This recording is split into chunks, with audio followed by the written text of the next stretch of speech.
Welcome to Penrose Learning, where we make understanding easy. You start by turning the console on and signing in. Use the account you intend to change. Once signed in, press the Xbox button on your controller to open the guide and navigate immediately. This saves time. Make sure your connection is active because settings sync with Microsoft. Next, select Profile and System, then Settings. This is the gateway.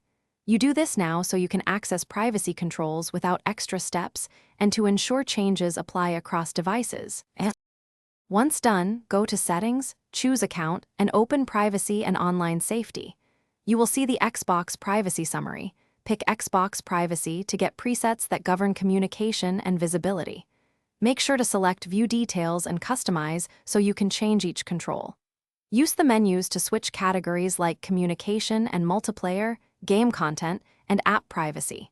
Take your time here, because these options determine who can see your activities, communicate with you, and view content. Now disable the privacy options you want to turn off. Toggle communication, multiplayer joining, and activity sharing to off or block as needed.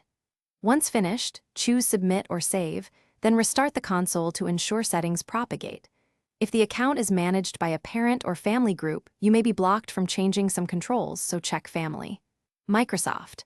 Calm and request permission if necessary. If changes don't apply, sign out and back in, and verify on the Xbox app or console.